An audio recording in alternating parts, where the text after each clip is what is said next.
Hello, everybody. Welcome to the Squirrel Squadron live stream for what is it, Thursday, the 14th of July. How did that happen? It's a little bit warm in England today. I've got a special guest who I'll talk about in just a moment, but welcome to the live stream. Now, some of you are here live, and for those of you who are here live, would you please say hi in the comments? Say hi, say where you're from, what's your interest, what made you want to come along to this, what questions do you have? So please say hi in the comments. We can see those. And if you're on the recording, that's fantastic as well. We like it when people come along in recorded form. These are always available on the Squirrel Squadron forum. So come along there.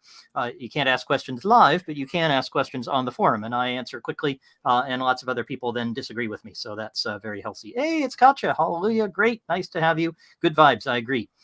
So nice to have Katja with us, and I'm sure lots of the others as well. As you come in, please do put a comment in. What's your key question? What brought you here? What made you think, gosh, I've really got to figure out this career ladder stuff? I'm in on career ladder and I don't know where it is. I'm about to fall off. I've got to set one up for my team and I never have before. Whatever kind of question you might have, we're ready to answer it. Hi, Harold. Hi, Simone. Simone's on holiday in Italy, but still phoning us. It feels like Italy here today. That's real dedication. Excellent. Simone was with us in person as well. So I really appreciate that you were able to come. And I hope I'm saying your name right, Simone. You've got to correct me if I say it wrong. Stefan is here. We got people from Romania, Italy, Germany, all over the place. I hope all of you are cooler than we are here in the UK. Where it's absolutely blistering. Right. So welcome to those recording and live. Do come in and let us know what you're interested in. Come in with questions all the way through this. It's going to be longer and more interesting if we have questions. It'll be shorter and we can go cool off with a cold drink sooner. But we'd rather answer your questions. So please throw them in. If you don't know what the Squirrel Squadron is, I should say that. I'm Squirrel. Hi. I'm a consulting CTO, make teams, tech teams insanely profitable. And I've set up the Squirrel Squadron as kind of my way of giving back. So if you're interested in learning about topics like this, you're at the right place. There's one of these every week.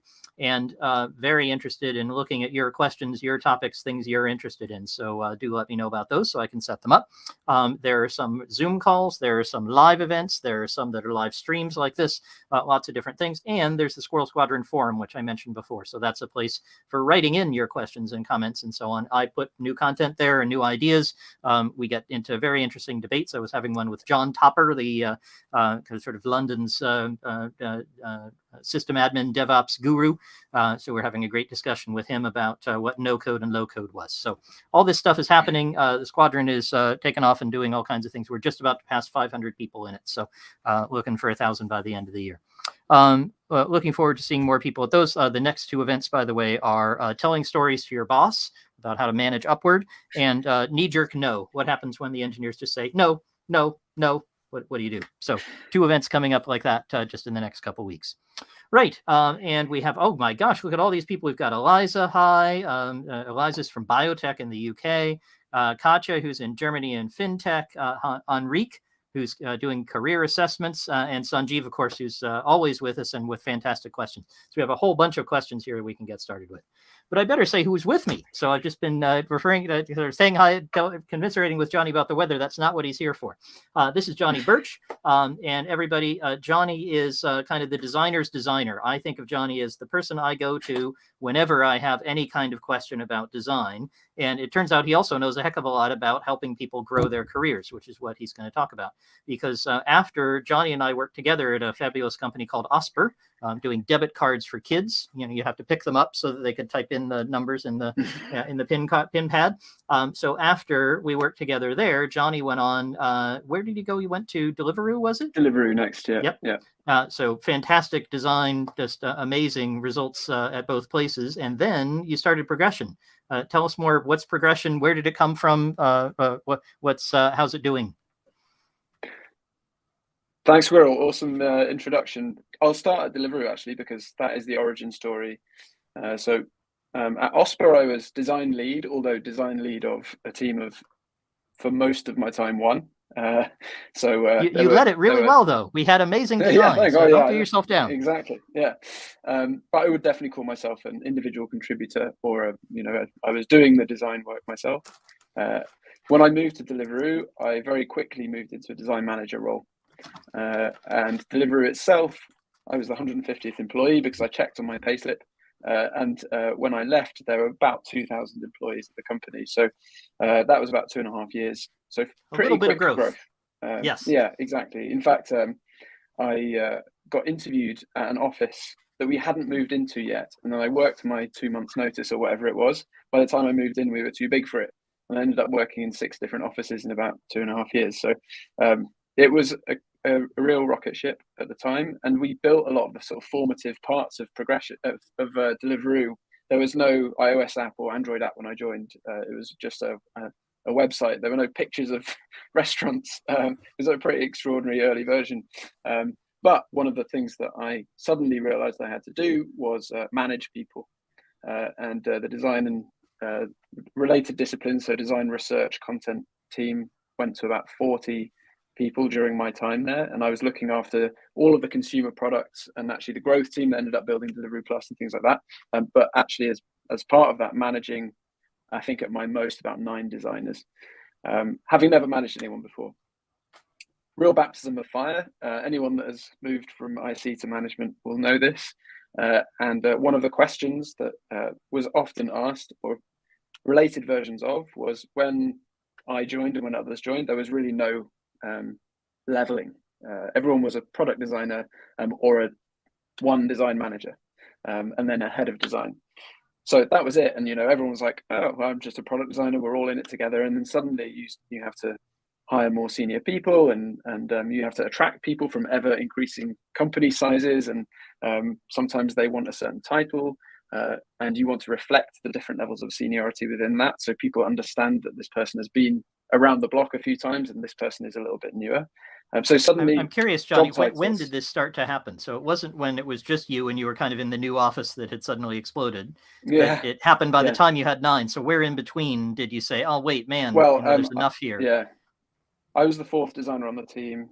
And then as a team, by the time I had 9, there were 40 of us, but it happened before then. There was sort of a second tranche of designers that joined.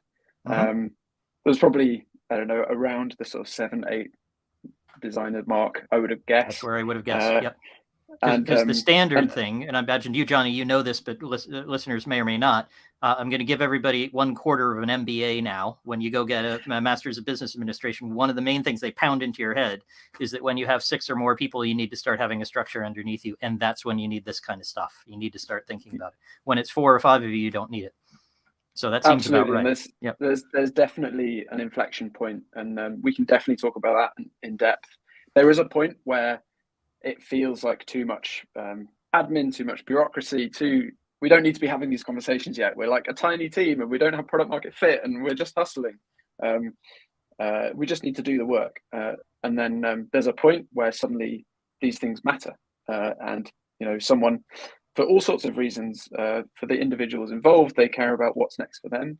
But for signaling also, having job titles and seniority levels becomes really important for inclusion. So, for example, historically or typically, if there's no job titles, women are seen to be more junior than men, even with the same level of experience. So even when they have the title, they're often asked to make the coffee and do other things that we should never do. Exactly. I mean, exactly. Even titles don't solve it all, but definitely titles is a good start when you're thinking about that kind of thing.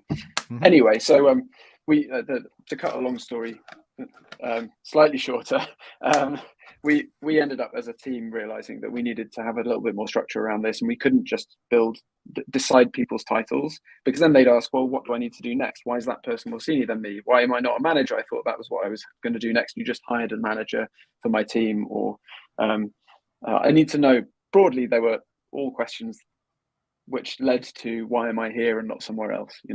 At that time, we were one of the hotter tech startups, so we probably had it easier than others, but we were definitely seeing people interested in, I don't know, Facebook and Monzo, and the companies that were coming up alongside us. They wanted to come steal from you. Exactly, so you wanted to make sure you're hanging on tight. Yep. London tech jobs are competitive. It's very hard to hire. So indeed. Let me go back to something though, Jonny, that you said before. So and it struck me. Now it's gone out of my head. Sorry. You were saying that you wanted to make sure that they knew where they were going next. Was that the main question? Was that the question you were getting asked? Was it a different thing? Was it something was coming from on high, where people in Deliveroo saying, "Where's your team going?" Where was kind of the driver coming from? It definitely wasn't the latter. We were the first Mm-hmm. team at the company to implement something. Mm-hmm. So we were before the engineers, and typically engineers get there first. But Yeah. for us, it was the Usually design a team, bigger team than the designers. They're usually outnumbered. and Yeah. the engineering team was bigger. They may have had something, but we were definitely the first to sort of create a rubric that everyone could look at, and a sort of a standardization, if you like. Mm-hmm. So these questions bottom up for sure. It was surfacing in one-to-ones rather than a knock on the door from CPO or something like The that. HR wasn't showing up and saying, "Do one of It these right wasn't now, have it HR. tomorrow." It Yeah. wasn't Okay. Got it. HR. And Mm-hmm. and later on, we would find that there was a little bit of a sort of a territorial land grab between HR and us when there was an interest in rolling this out more widely. How do we Oh yeah. make Hey, sure wait, we that need to get you aligned exactly? with how we do things Actually, here in HR. we want Yep. to take on this project now, and your thing doesn't align with what we want to do. So therefore, you have to sort of there's a negotiation period where you work out how much you get to keep, because a generic framework isn't useful at all. Yep. Sorry, I'm just getting a call. So anyway, we built a spreadsheet. Took us hours. I mean, over months, and we'd end up with 4 well-paid people who had other things to do, gathered around a table in a meeting room, arguing over a sentence structure in a single cell in a spreadsheet. It just felt Mm-hmm. deeply painful. Yep. And then we rolled it out, and it was called D3 design. I'm not entirely sure what the other D's were, but Don't worry. one of them was design. And Yep. then initial excitement followed by a general lack of engagement. So that was interesting for me. Not interesting enough to immediately quit my job. But when I did quit my job and decided to go and I wanted to start a company, I went back to this problem and realized that there's a lot of people trying to solve the same thing, typically with the same looking spreadsheets, stealing from each other or reinventing the wheel. And I thought there must be a better way. So that's why Progression started, really based on the idea that clarity over careers, what's next and where I could go here, is better for the organization because people stick around because they're excited, and better for people, fairer. It's not the person that sidles up to the manager in the pub that gets the promotion. It's not just the most senior person, most senior IC that gets the manager job. You can actually some of the companies I work with, the son or daughter or the nephew of somebody in the team. So I work with some family-run businesses where, wait a minute, you got that because you have you have the right surname. That's not generally a good position. Exactly. But let me challenge this with you, Jonny. So I think this might be a place we disagree, and we like disagreeing in the Squirrel Squadron. So we're going to get to your questions, and we may disagree about those too. But you said you really wanted to have clarity. We don't disagree about that. I think that's tremendously valuable. And when you have Facebook and others hovering, you want your engineers saying, well, I know, or your designer in your case, whoever it is, saying, man, I know where I'm going. I have clarity. I know my team's behind me. I know my manager's behind me. I know how I'm going to impress the rest of the improve and work to improve my career. But it doesn't. I'm not convinced that you need a spreadsheet. Now, maybe you're going to tell me about Progression, which I have not looked at intentionally because I wanted to hear it from you. But I don't think I need a spreadsheet that I've spent hours with and that I've kind of wordsmithed all the words. That seems like overkill, even when you're at the 7, 8, 9, where you're starting to get the questions in the one-on-ones. Do we disagree about that, or what's your thinking on that? I don't think we do entirely. And there's spreadsheets and spreadsheets. Yes, I think it's worth breaking the kind with the what's pivot in one of tables these and the dancing bears. We don't want those. Yeah, exactly. I think you need to develop a level of complexity to your whatever your career framework, however it manifests itself, alongside the complexity of your business. So if you're a team of 4 or 5 and you want to do this, probably don't create something absolutely gargantuan that is impossible to navigate, that's going to take you months to write. You also don't often know what you need at that stage. So trying to define everything becomes a pointless task, and frankly a sunk cost that you never get back. It's a piece of work that never really ROI. So, but at the core, I think there's a few elements that make up one of these artifacts. I'm sure a lot of people here have looked at one or sort of understand what we're talking about. But really, it's the levels of seniority. So it might be job titles. So you might have junior, mid, senior, software engineer, for example, and then you might have multiple tracks as well. So you might have your individual contributor track. You might also have a management track. So you might have, for example, a manager, senior manager, and then a VP. Let's say. But then also in engineering, and I'm sure we have the same in design, but you might have engineer, lead engineer, principal engineer, senior fellow or something like that. Yeah, they can extend out ad infinitum almost. But it doesn't have to be a managerial direction. Absolutely not. So, and one of the things that we really love to see at progression is what we call parallel tracks, where you can be an IC at ever more senior levels, and actually up to the point of maybe it stops short of being C-level, but you can be a very senior IC. And the big tech companies, you just mentioned fellows and things like that. The big tech companies have incredibly ultra senior ICs on retainer because just what they know is too valuable. They can't lose them even if they do no work. So, you get to ridiculous extremes there, but it's really important for people to feel like there's always a place for them to go, and always, even if a team only ever needs one manager per, say, 6 or 7 direct reports. So not everyone can be a manager. It makes no sense, but you do need to represent the direction for people if you expect them to stick around. So that's sort of one of the things that we think about. So that's step one. Pretty easy. You can draw that on a napkin. It shouldn't take you very long. Gives you a basic level of clarity. So let me just say back step one to make sure everybody's got it, because I'm not sure I got it. So it's job title and the progression, the path that you might follow. So you might be on an IC track, or you might be on a manager track, and what are the titles? And is that it? Is that all you need for step one? Okay, I'm with you there, because there's no wordsmithing, right? There's no argument about wordsmithing. Exactly what's a tech lead? Is it this or that? Do I need 4.739 on a score of 12, whatever it is?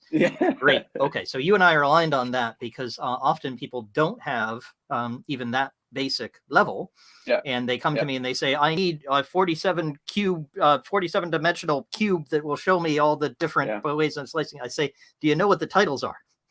Could you start there? So we're agreed. And I'll just put up Katya's question here, because it's a great one and relevant to this. I always have to sit up when I put up the question. I haven't mastered this yet. We don't have any ladder right now in the current proposal for future structure. So it's 8 steps. So I'm keen to hear about a simpler option. So Katya, there's a simpler option of step 1. Johnny's going to go on to more steps. I'm really keen to hear that. I might or might not agree. We'll see. But there's the first step, which if you have no ladder at all right now, maybe the step is just say, here are what the rungs are. We aren't going to define all the details and have all the calculations. Okay. So thanks, Katya. That's a great question. Ask more. And we'll come to other questions as we go. Johnny, what's step 2? Well, I'll just answer Katya's question briefly, because I think Katya might have been asking something I might have slightly different. Yeah. Which is that is 8 levels of senior. Correct me if I'm wrong, Katya, but is 8 levels of seniority overkill? And it really depends on the size of your team. So if you have a team of probably 10 people, or 5 or 10 engineers, 8 steps is probably overkill. I happen to know that Katya's team is. I happen to know Katya's team because I've worked with her company. It's roughly 30 to 40. Again, correct us if I've got that wrong, Katya, but 30 to 40 on that order. Okay. And so, still 8 steps seems like an awful lot there. There's a lot of factors that go into it. One thing that I always believe is everyone should have somewhere to go. So it's almost like your most senior person plus 1 is maybe the level that is a good starting point. So if your most senior person is a staff engineer, then maybe add a principal, just so that there's at least a signal that person for can them to go. Become more IC. Exactly. I got it. Okay. How about step 2? What do we do after we have we at least defined the rungs, but we haven't had any evaluation method yet? Right. So step 2 is really deciding what the expectations are per level. And again, that has a sliding scale of like super simple. We're going to put in a couple of basic descriptions and maybe add our company values, maybe 3 or 4 things with each one, or maybe just one long description of each role. That's valuable for sure. That's more valuable than nothing. And then you can become more complex as the business needs, or as, for example, in a team of 30 engineers, you probably have some people with slightly different variations on what they do. So you might have a front-end engineering squad and then a back-end engineering squad, or mobile, or all sorts of other variations on a theme. And you might want to start to think about what are some of the things that these people do and these people don't. So complexity should only be as complex as you need at any given time, because there's a tax to making it more complex. It takes longer for you to create, and it also takes longer and is more complex for people to consume. And like anything, if anyone's ever written a landing page or tested any text in a UI, they know that people don't read anything. So the less you can give them, but they love to debate it. So they don't read it, but then they'll come in and say, oh, this 47th word, this is the wrong word. I match this, but he doesn't. Why has he got the... And you don't want to have that kind of legalistic argument. Absolutely. So we say, I mean, this is specific to our tool, but we say start with sort of 6 or 7 skills, what we call, you might call competencies in a different thing, but effectively if your levels of seniority are your columns, then these are your rows in your spreadsheet. And then really on a basic level, you need to fill in each square for each row. So it becomes a lot of wordsmithing. You're adding meaningful wordsmithing for every row you add. So think hard about what you really care about. Another thing to strongly consider is only adding things where if this person isn't doing it, then it's a real concern.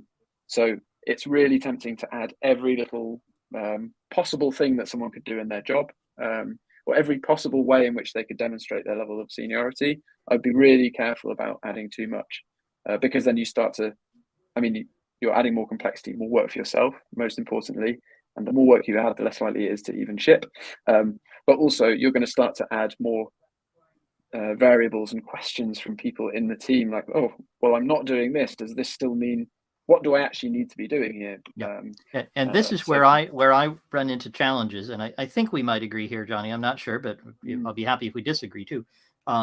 I always tell people to not get hung up on the details of the words and not get into wordsmithing, and to make very clear that there's a huge amount of subjectivity in these analyses, that gives you a framework, but it's not something that you can legalistically argue and say, well, I've had 7 different conferences I've spoken at, and you said I was supposed to do 8, but you didn't let me go to the 8th one. So that means that I actually should get it, and you should do. This is a debate you want to nip in the bud. This is not the kind of discussion you want. So how do you handle that, Jonny? What do you advise people to do to avoid that kind of legalistic debate? Yeah, it's a good question, and to an extent, you're going to get it regardless. You're going to get it whether you define it or not. If someone's looking for you want to define it in a way that helps you not have it. Exactly. So the closest thing I can say is how we've written our content within Progression. There's over 200 skills in the platform. So there's a lot of content in there. And the way that we describe each level of a skill is almost like, if people are familiar with OKRs, almost like an OKR. So you have a really tight descriptor of what that level might be, and it stops short of a tool or like anything specific. For version 4.7.2 of Kubernetes, and if you don't know that one, exactly. None of that. None of that.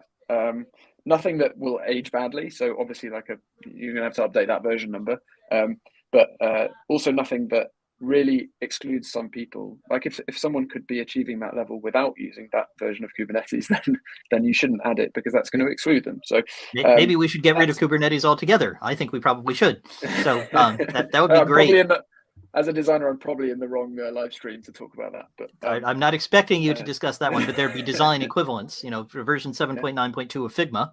And you would say, well, maybe Figma's not the right thing for us. And you'd want someone who came along and said, I think Figma sucks, not to say, I'm not supposed to say Figma sucks or I won't get a promotion to engineer level 47. Exactly. That's the exact wrong thing. So you want to focus these sentences on the outcome. As an OKR, a good OKR is that you focus on the outcome rather than the output in the objective part of an OKR. So I'm going to continue this analogy. Hopefully it will make sense. And then underneath that, in our skills, we have examples. And examples are slightly more granular, but they're very specifically examples. They're not what you have to do. They're examples of things that people might have done in order to demonstrate this. Such as, rather than an exclusive list. So it could be this, or it could be that, or anything else like this. Exactly. And we strongly encourage people to add their own, and keep fleshing it out. But in our UI, this is a bit granular, but in our UI, we hide that in the initial view, and you have to sort of open that up to view it. So we try and keep it only the amount of information that you need at any given time and as glanceable as possible. And I think as soon as you're looking at a wall of text, then there should be a big red flag there to make sure that you're writing as tightly as possible. First career ladder I ever created was absolute wall of text, and lots of careful numerical analyses to get to exactly 4.72. It was worthless. Honestly, Squirrel, it's such a waste of time. It's aside from anything else, because you might not finish it, and even if you do, no one's going to read it. So it doesn't matter what that wall of text. You could lorem ipsum the bottom half of it. Frankly, no one would pay attention. And here's the crucial thing: if somebody comes out as a 2.7, and you look at them and you say, "Man, this person's an 8.9," you're not going to believe the 2.7. So that's why I'm never interested in the sort of specific numerical value. This is going to be a subjective operation. Yeah. It's wonderful that it reduces bias and it helps people to have examples and specifics so they can say, yes, it's not because of my surname. It's not because of the color of my skin or something else that's very bad.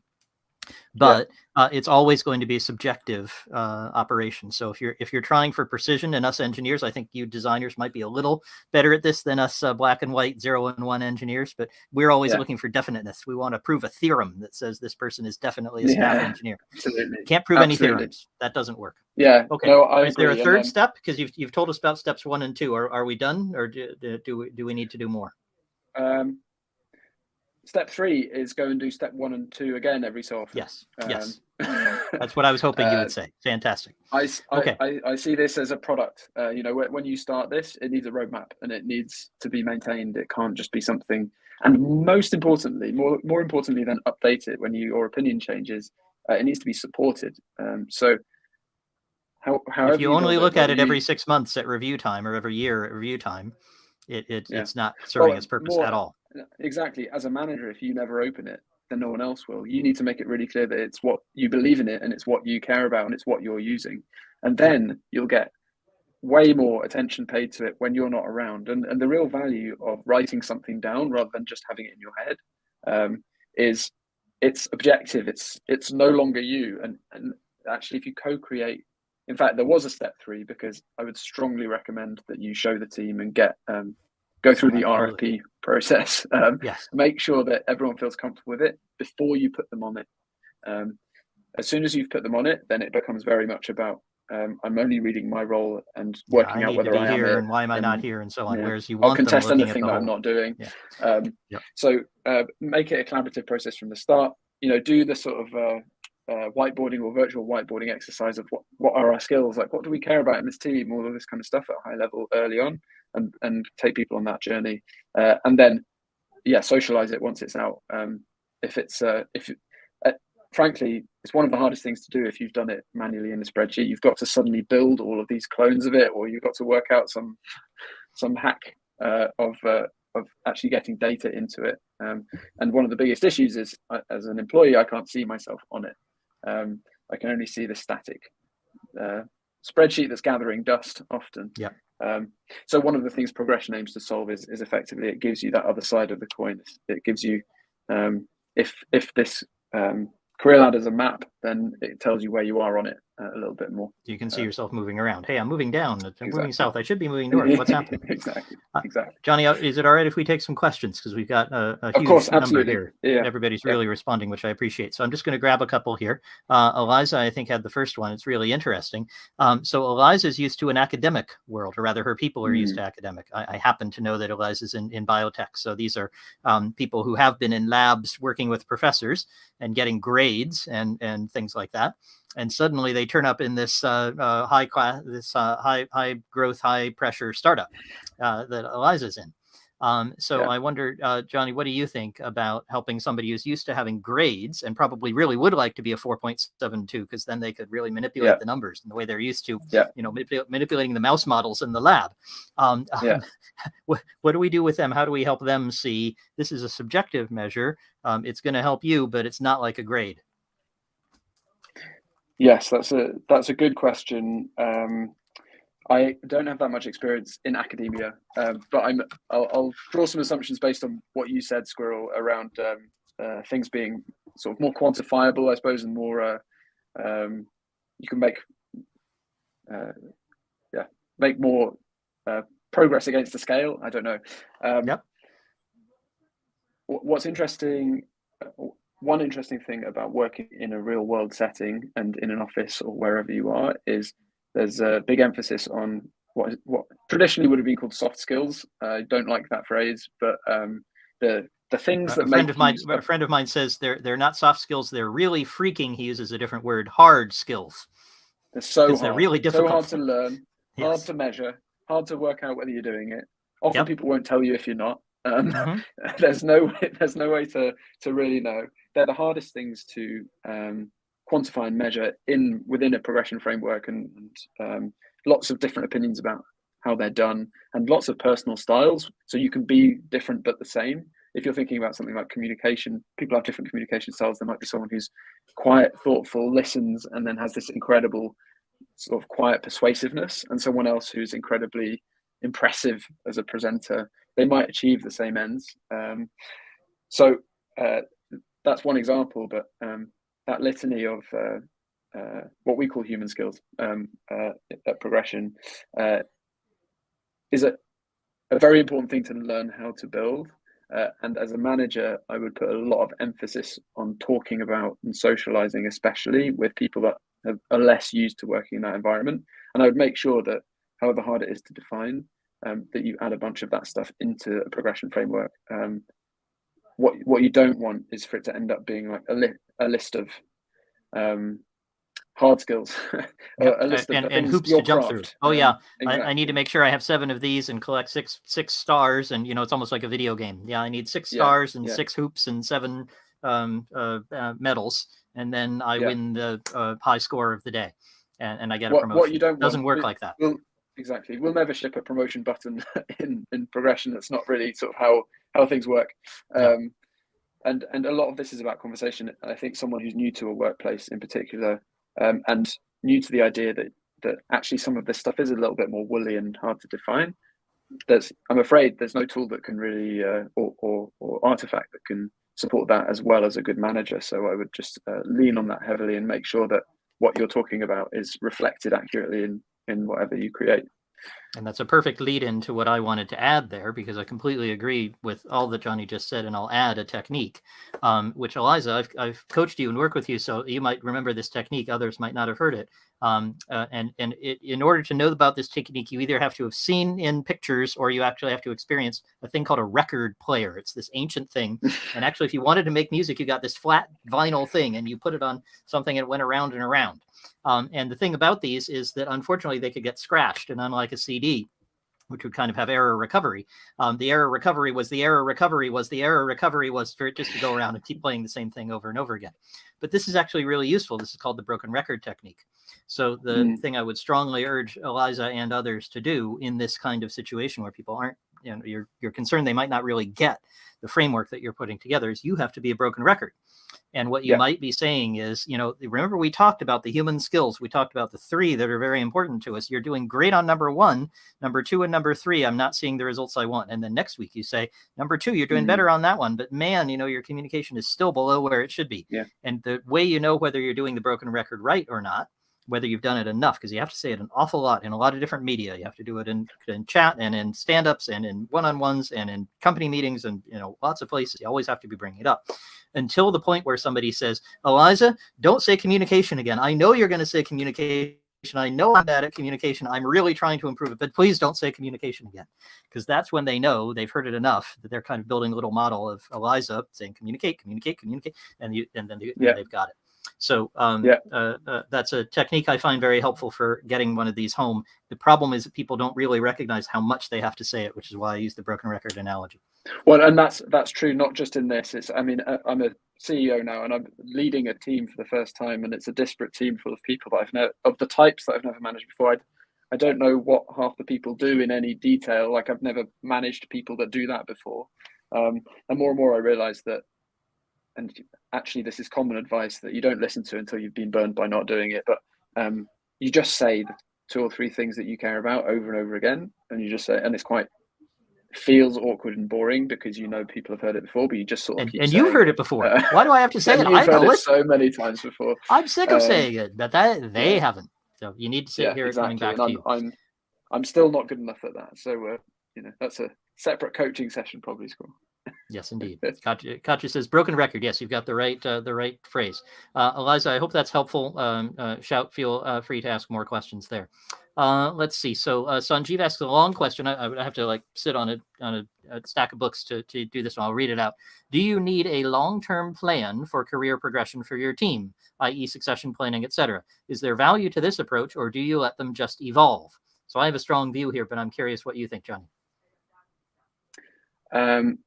Let them just evolve, to me, has the air of some will naturally work out how to play the system better than others and evolve in ways that you don't intend.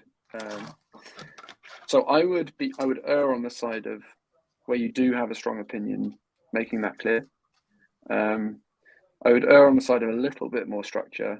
I covered in detail the point you need to get to at which stage of your team's growth or maturity, but at the very least, where you do have an opinion, make sure that you've documented that somewhere. And I do think that everyone should have somewhere to go. So if you end up with a bunch of people bumping up against the top of your career ladder, then that's definitely not going to work. Yeah. Probably the only way up at that point is out. You don't want them thinking that. Yeah, I can't get further here. I have to go somewhere else. So I'll say something. Maybe this is disagreeing. I'm not sure, Jonny, but I would say let it evolve in the sense of an agile team discovering how a piece of software should evolve, not in the sense of somebody who kind of builds a building and then leaves and never does any, builds like if I were to plant my garden and I were just to leave the plants out there, that wouldn't be a very good garden. On the other hand, if I'm in there kind of moving all the plants around all the time, that's not going to be very good for the plants either. I need to let them grow. So I want to be responsive to, what weeds are coming up where and what things are dying. I'm terrible with gardens. My wife is the one who's good. You can tell my analogy isn't great, but the point is that, Sanjeev, I wouldn't let it just evolve willy-nilly and become a kind of wild hedge. But I wouldn't try to control it too much and have a long-term plan for 4 years from now when we're 70 people, we're going to have exactly this set of career steps and so on. What you want to say is, it's been a couple months. It's time for us to go and weed a little bit. Nobody seems to be following this career path. Wait, so I think we've got that wrong. We've got this in the wrong order. This person has a evaluation doesn't match reality. How can we fix it? I'd be responsive to what's happening. There's probably a sort of a bit like a roadmap. You want visibility, strong visibility for the next 3 to 6 months, and then a bit hazier, and then it doesn't matter after that because everything will change by then. I completely agree. Okay, so we have another one from Jez, which I think we've answered, but Jez, really great to see you, by the way. Glad to have you here. Nice to see you after a long time. He says, so we have a team of 8 engineers. Some have been here a long time. We've never had any real structure around growth, but some big personalities just feel more senior. That's a common problem. How do you go from 0 to 1? I think we covered that because we said, look, just write down what the titles are in order. So you just get a ladder without having to try to define the skills that go with them. You're going to get that next, but I would start there. So I think we answered that, Jez, but if we didn't, come back and ask more. And Guillaume asks one I know that Jonny will want to answer. So Jonny, tell us more about Progression App, because we haven't heard much about it, actually. We've just heard about how to do things. Yeah, I'm very non-sales. I probably should. Maybe I should be more sales. Give us a little sales pitch. Guillaume specifically asking. I've learned. Don't say no to Guillaume. Guillaume wants something. We should help him out. Let's do it. Okay, I'll do it. I'll do a 2-minute version. So what you'll find when you are defining a career framework is there's a big blank sheet of paper issue, and that can be informed by, I think, Guillaume, you asked later, did you also build progression.fyi? So yes, we did. And we do, and we maintain it. So there's a lot of open source content on progression.fyi, which can be sort of food for thought. And but to be completely transparent, our editorial opinion on progression.fyi is 0. We just put on anything that we find effectively. As long as it exists, we'll put it on there. So the quality is mixed. On progression, we rolled out a new library last week or the week before, and everything on progression is ready to use in the product. Broadly, we give you a whole bunch of templates, and then hundreds of skills to use, so you don't have to write anything if you don't want to. And there's even a GPT-3 skill supporter who can I help you didn't know you define had your this. own. Oh, amazing. Yeah. Some people won't know what GPT-3 is. Tell them. So you can define a few key attributes of a skill that you want and the name of it and things like that, and then hit a button, and AI will create a first version. And to be incredibly candid, sometimes it's funny, sometimes it's surprisingly good. So you know, your results, your mileage may vary. Well, the thing I find really helpful about that, and the place where people might have seen this is Gmail has started to do this, where they'll start filling it. It'll start filling in the sentence for you. Now, sometimes it says something stupid, and you just ignore it. You just say, "Okay, fine. Well, that was a stupid sentence. I didn't want to start with hi, Johnny, how's the weather? I want to talk to him about progression." But sometimes it says, "Hi, Johnny, how's the weather?" And that's exactly what I want to talk to Johnny about. And so it gets me a good start. And I don't want to talk. I want to say, "Aren't you really hot?" Because we're all very hot here. So it gives me a prompt that then gets me going, and I can move faster. So that kind of AI can be helpful. The great thing about our AI is that there is a lot to write, and it's hard to know where to start. So even seeing something writer's block must be a huge challenge. Yeah, absolutely. Believe me, I sat and wrote the first 40 skills myself in a month, and I had gone mad by the end of it. I think I was just completely stir crazy with thinking through this stuff. So it's incredibly hard to write your own. So one big value add is you can use our content, and then the big extra one is you can add people onto into your progression framework on progression. They can log in, they can start to track their growth, add wins or achievements per skill, and then also you can go through a process called a check-in, where you effectively work with them to work out where they sit and how they're doing against each one. So you get a few tools on top of it, so that you can have really good structured conversations about career growth, and because whether it's in progression or not, there's something written down that isn't just your opinion, then it starts to feel like actually quite a useful barometer. And you can, if you have a bunch of engineers, then you can do the same thing with all of your senior engineers, and actually you start to get a feel for actually some of those things you might not have thought about because they're less apparent, but people are very good at. So some of those quiet people might actually have a little bit more of an advantage. I think that was Jez that talks about that. But absolutely, yeah, very good to help the ones who are more quiet, because those often tend to be more ignored groups or people that have tremendous value. And they're a bit hidden. So fantastic question there. Very much appreciate that. And I see Guillaume later on has said he's shared it with his senior management. So great. So Johnny might have made a sale. We'll see. But that's not the purpose of the live stream. Let's go on to some more questions. So Enrique asks, what principles do you think should drive the frequency of career reviews and assessments? So I always say, and if we go back to the broken record, I would want this coming up every week. I want it coming up, people hearing it all the time. I want it to be living. Johnny, I wonder what you think about Enrique asks, once a year, once a semester, once a quarter. I would say, once a day wouldn't be too often. But Johnny, what do you think? Yeah, I mean, so our principle internally is we don't want to bug you with it if it's not something you're thinking about at that time. So for example, I don't really want to have a career conversation in every single one-to-one, because I'm not sure I've made much progress between my last one and this one. So I'm not sure what else we talk about. And so respecting that, we don't want to be, our metrics internally aren't, DAUs or something that would encourage that.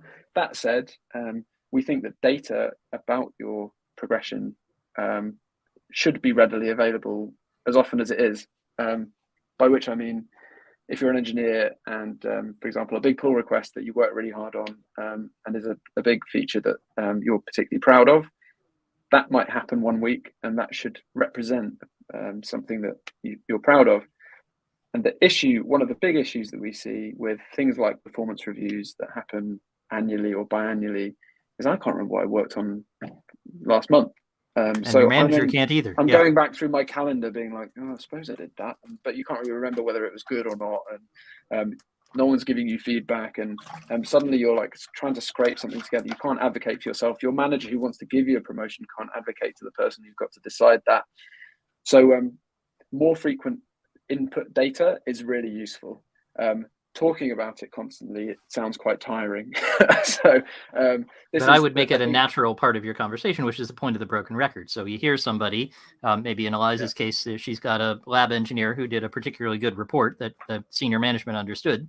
And she says, well, that was part of the communication target that I really can see that you're doing better here. Let's make a note of that and make sure that when it comes around to actually doing the evaluation, because you're probably not formally evaluating that frequently, but you would want to reinforce to the person, yes, you've achieved number 3 here. You've really made progress on that. That's where we wanted to go. That's and they want to hear that on the spot. Exactly. So our wins feature aims directly at that. Is as a manager, I can give someone a win that then is chalked up against the skills that it's relevant to when they come to their next. They don't forget. No one forgets. Exactly. Sounds great. In fact, the broken record sounds a little bit like the OODA loop. I think that you told me about in probably circa 2013, which is actually the quicker you get a piece of feedback, the quicker you can also act on it. So if I get a piece of feedback the same day or the next day about something that I've done well, the day after I can do it again.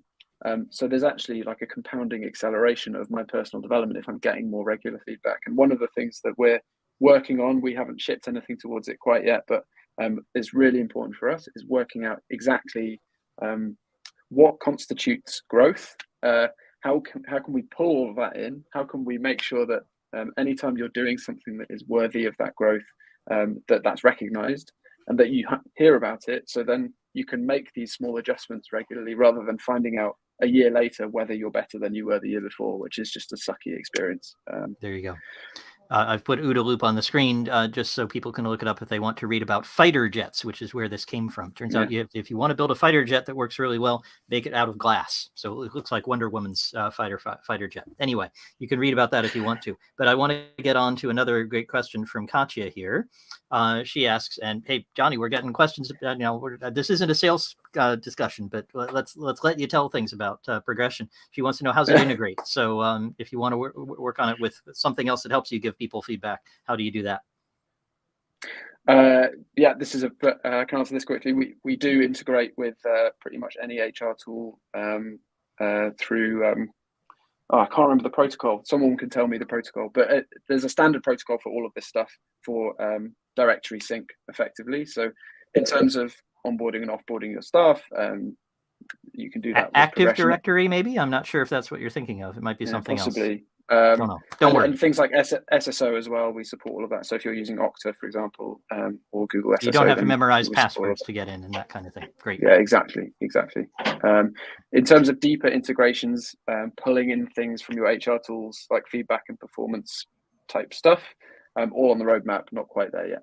Makes sense. And great comment here from Mike, who's saying, yeah, if I've been in a position where people put me in the position to defend or challenge or accept feedback, and I don't even remember it. So the value of getting around the loop quickly is high there. Yeah. Jonny, let me ask you just one other that I'm curious about. It struck me as you were talking about your interactions with HR at Deliveroo.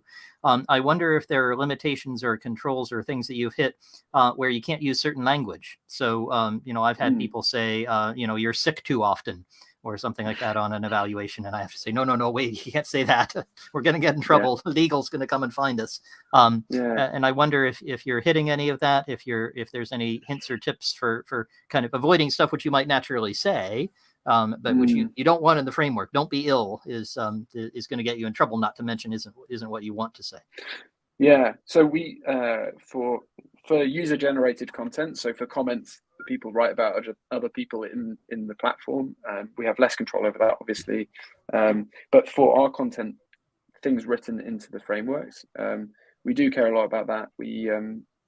We've worked with diversity inclusion experts to review all of our content for bias, for example. So we try and write to a higher quality than someone can really be expected to themselves when they're thinking through this and they're not an expert in it. It's, I don't think there's very few people in the world that are intentionally doing this stuff, but unintentionally, it's very easy to write things that maybe include or exclude certain groups, for example, or the slightly more HR with the legal hat on, get the company in trouble. And we want to avoid both things. We don't want to be in legal trouble, and we don't want to discriminate against people, make it challenging for them, make them say, hey, this is for people who look like the manager. This isn't for people who look like or think like or are different in my way. So that's an important thing to do. I'd suggest, I think I'm echoing what Jonny said, get more eyes on it, and particularly get HR eyes on it. We might be thinking, gosh, HR is kind of the bad guy here with a legal hat, but actually it's I'm always extremely grateful when I go into a company and I see, sorry, the dog agrees with me. You go into a company and there's an HR person there, because then I know I'm going to have kind of this legal angle, so I'll know that I won't get in trouble. And I have somebody who's done an awful lot of this, who can look at it and say, I'm not sure I know very much about Figma, Jonny, and I'm not sure I know all about user experience research, but man, I don't think you can say don't be ill. So, we better do something about that one, because it's not going to work. I think if I haven't thought of that, it's really helpful. I think this process has to be collaborative internally if you're writing your own content. And frankly, getting the team involved, because otherwise you might get some organ rejection from them, is really important. But also getting people involved earlier, so that they're aware of it and it doesn't feel like a real shock when they independently think of this as a thing that they want to do, and then realize that there's things already existing. Making sure that you have their soft buy-in to it. And at some point, for example, Progression has a completely free tier, but if you do start to pay, you move on to one of our paid tiers, then suddenly you've got to work out where that money comes from as well. And if two teams independently decide to use Progression, then probably it starts to look more like an HR budget thing. So making sure they're warm to it, so that at least it's going to help you down the road. They understand what the value is, will help you down the road. Yeah, sounds good. We have a question. A couple people have +1, 2, so it sounds like it's an important one. Enrique asks, how do you calibrate across the organization when you're doing the constant feedback? How do you make sure you're reviewing titles fairly and not only based on a single manager's decisions? And Enrique also says by org he means teams, so across all the different teams within the organization. Jonny, what's your experience with that? So what happens organically if you're using spreadsheets, and I've seen it in every single organization where there's more than one team trying to solve this problem, is even if they start from one place, they do not end in one place. So each team independently will create its own title structure, will use its own content, and they will diverge from each other. And even then within that, if you've got an organization with multiple managers per team, those managers might even fork their own because my opinion is different. And I think that that's the point at which you start to get different expectations. You start to probably get easier teams to be promoted within, managers that are slightly more lax and managers that are slightly more strict, and that will start to suit different types of people. So the confident white man might choose to be in a team where that counts for more. So that's just sort of one example. Having a centralized process, and Progression obviously does this, but I'm sure you could also work out how to do it without Progression, making sure that they're centrally owned and carefully permission controlled, so that each team has a level of access over the things that matter to you. Can't, beyond a certain size, one generic framework for the whole organization just doesn't work, and it doesn't mean anything to anyone. It's too generic. You need to keep. So you need forces that are bringing it back together. You need forces of alignment that counteract the natural inertia to diverge. Yep. One thing that you can do quite easily is, for example, lock in things like human skills, soft skills, and leadership, and things like company values into your framework as like, this doesn't move. And then per team say, look, there's another 4 or 5 slots. Feel free to fill in whatever you want.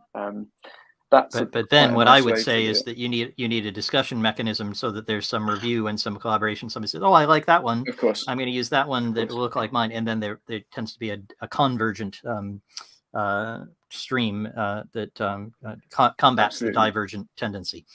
So what I think Jonny and I are both not saying is put it all in HR's hands, do whatever they say, or have some other centralized control that imposes it from above. Because that's not going to work very well. You can't customize, but create some convergent forces as well.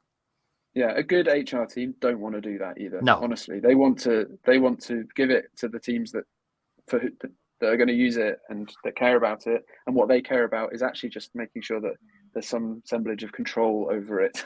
Essentially, they have visibility over it and they can see which teams are doing what, and they can potentially push a change to one part of it centrally, so that everything stays broadly in sync. But I don't think HR. I don't think there's many.